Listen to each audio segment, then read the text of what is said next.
Teaching personnel.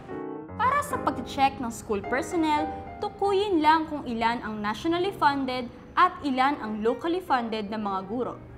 Ang nationally funded teachers ay mga guro na may plantilya o permanenteng posisyon, kasama ang may provisional appointments ng national office.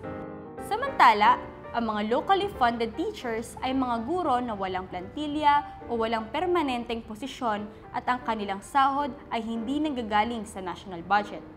Ibig sabihin, ang kanilang sahod ay nagmumula sa Special Education Fund o SEF, pondo ng lokal na pamahalaan, Parent-Teacher Association o kaya ibinigay na honorarium ng DepEd o DepEd subsidized.